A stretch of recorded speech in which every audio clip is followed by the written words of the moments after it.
This recap was brought to you by MikePairMoney.com and the Biddles Investment Group, www.biddlesgroup.com, for the week ending August 9th, 2025. Quick recap.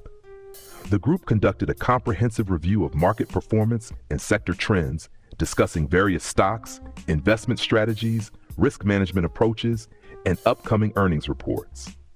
Next steps. Monitor the S&P 500's performance as an indicator for Arista Networks positions.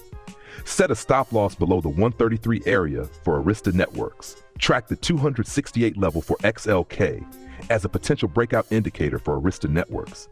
Consider taking profits if Arista Networks falls back below 121. Continue gradual position scaling in Arista Networks. Monitor Broadcom's performance after a 29% return. Watch for CPI, PPI, and retail sales data on Thursday and Friday for market impact. Monitor Microsoft's performance between the 521 and 516 levels. Watch for Netflix to close above the 1,1230 level this week. Track Tesla's potential breakout from an ascending-descending wedge pattern. Consider testing an average down strategy to optimize long-term portfolio performance.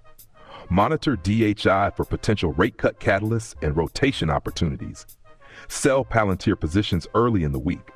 Exit Oklo positions before Monday's earnings release. Monitor Duolingo for potential re-entry around the $338 to $351 levels. Watch for earnings releases from Big Bear AI and Oklo on Monday after market close. Track next week's CPI release for potential rate cut implications.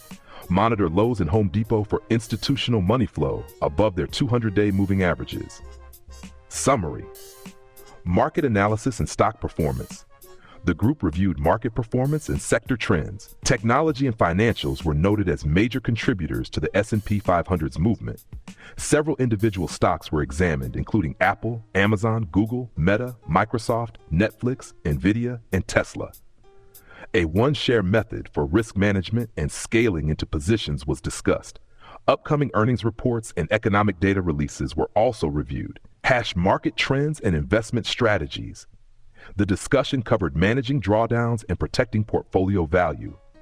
The importance of selling during significant pullbacks to avoid prolonged dead money periods was emphasized, with historical examples provided.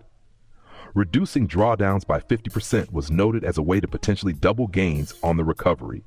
The performance of home builder stocks was highlighted, with DHI up 36% in 69 days. Employment data revisions and the likelihood of a September rate cut were also discussed. Stock market trends and opportunities. The group analyzed Palantir's recent performance and high PE ratio, noting overvaluation concerns despite recent gains. Reddit's strong rally and Duolingo's earnings reaction were reviewed. Several companies, Crocs, Elf, Deckers, and GoodRx, were cited as having significant post-earnings declines. DPRO was highlighted as a speculative lotto play linked to drone technology ahead of earnings. The group also examined American Eagle's chart setup and debated entering CrowdStrike ahead of its earnings release. If you found value in this recap, please like, share, and subscribe to stay informed and support our growing community. Your engagement means the world to us. Also, you can join our Wealth Builders membership at /MikePairMoney.com/wealthbuilding. Thank you, the Mike Pair Money team.